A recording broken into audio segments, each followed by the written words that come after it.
Hi, everyone. Welcome to another edition of Lead Better, our chance to talk about today's field note from Admired Leadership.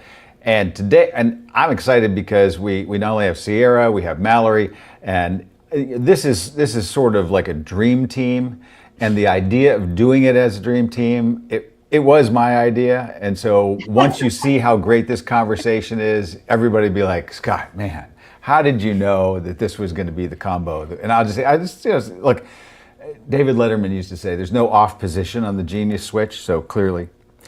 Now, I just demonstrated in not very good fashion the whole point of the field note, and then I'll turn it over to you guys, which is, do you work in a take credit or share credit kind of culture? Some cultures are take credit, some cultures are share credit. How would you guys describe CRA Admired Leadership? Scott, I knew you were going to go there. Mm-hmm. And I did prepare this answer, but I do think... Because you could make a case for both in some ways. You could, and here's where my viewpoint, and then Sierra, I want to hear yours. I think when we work as a team on team projects, especially on more of the consulting side and consulting effort, we're a share culture all day. And I think that's also shown when we do our peer-to-peer recognition, and we make sure to call out every single person who's involved. Right. But sometimes we include even more people than the core team itself. That's where you see so that's primarily, like, Sierra's on that strategic side. You, however, are on the team of prima donnas, of executive leadership coaches who just, it's all about you. It's all about your high level clients and the one-on-one. I get it. I see where you're going. Cool. Yeah.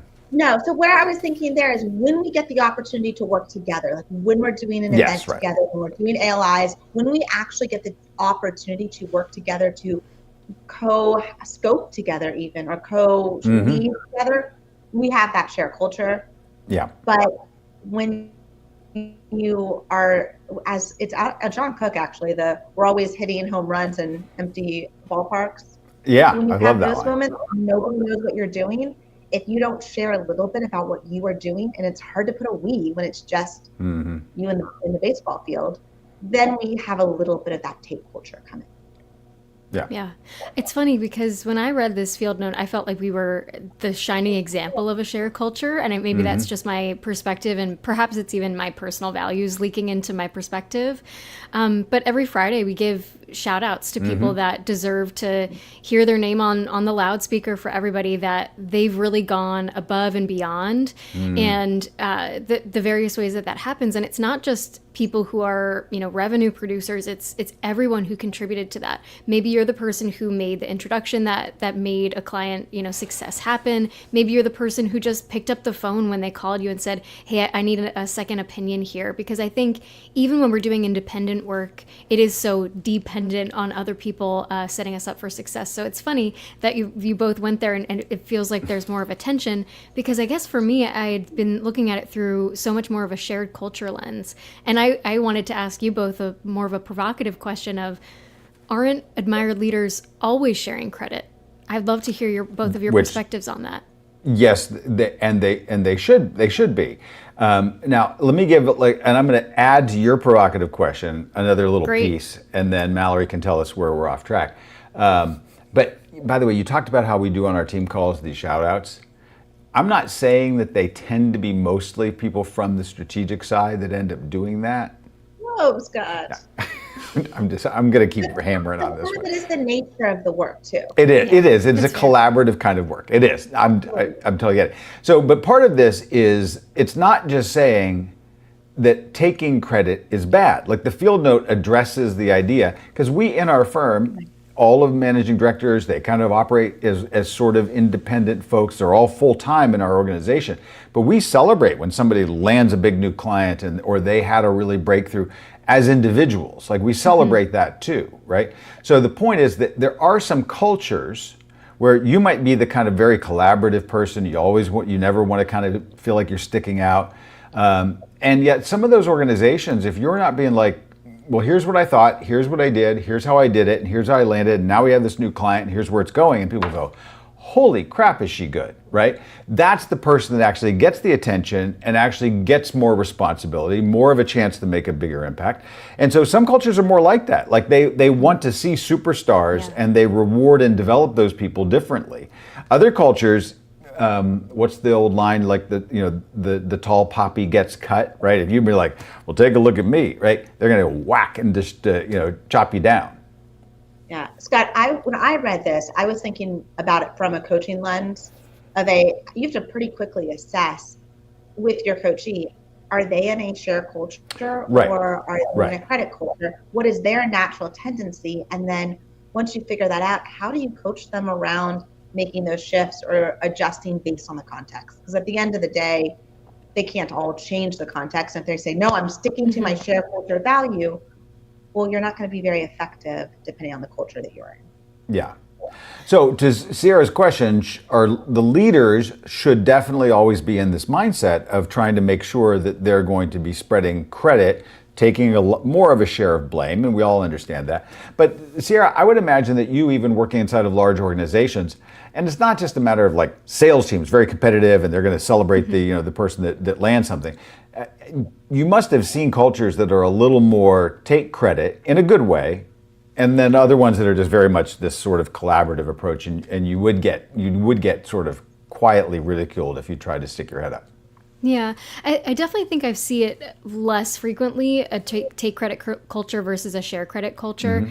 Perhaps it's, just the organizations I happen to be working with. But when there is a strong take credit culture, it is important for people to really own their work because that's the only way that they're going to advance. So I would say if it were me and I'm trying to figure this out, obviously you can just observe your environment. But if you're not somebody who naturally wants to take credit, take a look at people around you who are successful, who maybe are taking credit in a way that's still gracious, Right. taking credit, framing the different ways that they went about it or how the opportunity came to them, while still fully owning that they were driving the work itself or, that they saw it through to completion. I think there's, you just have to look for good models if that's not what you're typically able to do. But I think Mallory's probably seen lots of examples where a coachee or somebody that a leader that they were working with, a member of their team, they just needed to learn how to say, I'm here, I'm part of this team, and you need to know about this great project that we just launched.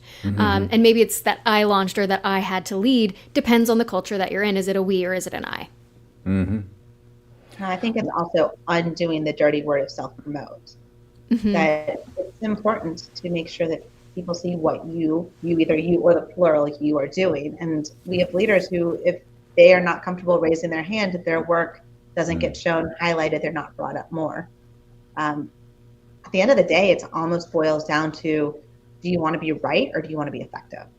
Whatever right is for you versus whatever effective is for you. Right. And that is some of the essence of this field note to me. Well, to Sarah's point of saying that there's a manner to do this. So if let's say, Mallory, you're coaching somebody, and our clients tend to be either in the C-suite or headed to the C-suite, or they have, wide range of responsibilities. And that they're in a very competitive culture. Like, people will definitely be giving credit where it's due, but there are very few slots. We actually had a field note about this, around what do you do when you've got a bench of really great talent and you don't have enough places for them. So we're in that time in the football season where, well, this quarterback's getting demoted and the rookie's going to get the main spot, right? So how would you advise a client who maybe is in that tier and there's 3 or 4 other people, and they're going to, either the board's looking or somebody's going to be like, who's going to be the next step below the CEO? How do you advise them on how to make sure that they are present enough, visible enough, recognized enough without being totally annoying? Okay, there's a few ways. One of them, I think, like Scott, that's the ocean. Yeah. One of them is around the style. Yeah, right. Are you showing up in a way to make sure that your voice is heard to begin with, that you're taken seriously, credible, important, powerful voice in the room? The other element is what are you giving the updates on? Are there ways that you can self-promote embedded within some of your updates of information? Are you talking about the talent, the organizational structure? I think we have a field note on this one too, by the way. The industry, in such a way that in the what, it's highlighting and self-promoting that you're thinking strategically, that the talent, that you're thinking about the organization big picture. So the what and the how really coupled here. And I think I know what we're doing. yeah, I agree with everything that you said. I think it's about consistency, though, because if you're all of a sudden just starting to speak up right before this big, promotion decision, yay or nay, it's just going to give people a bad taste in their mouth. But are you every day trying to find these places where either you're influencing decisions by great insights that you have, where you're bringing up new things that you've learned through leading a certain project, because naturally that's going to give you an opportunity to talk about that project if they're interested. There are so many ways to be doing it. I think you have to start thinking, how do I flex this muscle in a way that still keeps relationships and the credibility of others at the center too? Like, you don't want to be accidentally demeaning other people's contributions when you're taking credit for it. But how can you actually demonstrate how you led someone or how you led a project to be more successful through the way that you bring it up and in the manner in which you bring it into the conversation too? Yeah. Right. Well, you'll do really well. Scott, I'm going to jump in here. She's going to be mad at me. Go. Something that Sierra does really well that is exactly this is your questions, like these really powerful, poignant questions that get to the heart. And it's in a way that is that version of promotion of I'm thinking about this, I'm strategic, I'm asking you something that's going to make you think as well. And that is also that self-promotion, bring you up, less than a take for a share culture. Let me ask you both this. We have, and you talked about style, Mallory, but we in our style content, which you can actually get for free at thestylecode.com. It's not a commercial because it's free, right? You can just go and get it. There's like a bunch of videos. It's what kind of promotion is that? Yeah, right. It's just kind of like, well, here, go ahead. But we have this idea in there that there are people that have sort of a lean powerful or a lean attractive, which is meaning not like, how great they look. It's more like, are people sort of like they'll follow you. Like, it's not just what you say, but they like you, right? There's an attractiveness to the way. Approachable, yeah. And we often recommend that the best leaders somehow have this blended style. They're able to kind of go from the more powerful moment to the more approachable moment, and it doesn't seem like they're two people. Is this take credit, share credit a little bit like that? Can you have a blended, I don't know if you can have a blended culture in the organization, but can you as a leader be that kind of blend where you're not afraid to talk about when you've had a real breakthrough, but you're really very aware of how to spread the credit?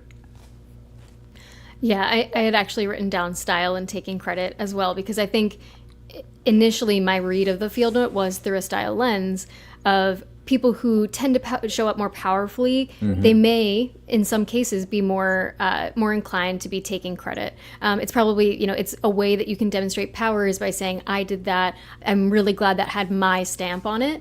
But I would say that can put a lot of people off and be almost too powerful. So if you are somebody who leans on the powerful side, you might want to look at the language that you're using and think through, how can I actually maybe share credit a little bit more or underscore things that make me more approachable as I give this update of, maybe I'm saying, hey, I led this project and it was highly successful. What was interesting was something that surprised me along the way was this, and here's how I worked through it. I wasn't sure where to go. Even admitting, maybe we had a stumble, maybe there was a big challenge that I hadn't foreseen, that can take down your status a little bit when you're talking more powerfully, to be more blended. Not that it makes you look bad, because obviously you still led through it and you made it successful, but giving people a peek behind the curtain can make you more approachable and take your style down to a more blended sense. Because I had thought, if you're never taking credit, you're likely on the more approachable side, and you probably need to lean into taking credit a bit more and sharing what your contributions were, or just making your voice heard in more conversations. But this is really Mallory's domain. I'd love to hear her view. True. No, ditto what you said. There you go. Well, and let me ask this real quick, because I do always lean to Mallory on style issues, but we only have a minute or two, and I wanted to get this question in because when doing the editing on this one, I had noticed in some research there is an issue that you guys tell me, that it can be a little trickier for women leaders than male leaders for whatever biases or perceptions exist out there. Do you think that that's true? Having coached in a lot of women's leadership programs, absolutely. I think you say the word self-promote and you see a physical cringe. Same thing with networking. Those words, I can't put my finger on it, but based on my experience, yes, it feels for some reason that this is different in that regard. Yeah, we sometimes tolerate it for 30-minute some people conversation. and not for others. Yeah. Yeah. Right. Absolutely. Well, I think I'm still going to take credit for this one. I still think this was a great conversation, and I had the foresight, the insight, to kind of decide that you guys would be the ones that should join me. So Yeah, thank you. Join them tomorrow. All right, yeah, let's do this again tomorrow, and I think tomorrow's is going to be maybe a little more controversial. We'll see. We're ready for it. Right. Okay. All right. Thanks, everybody. Thanks.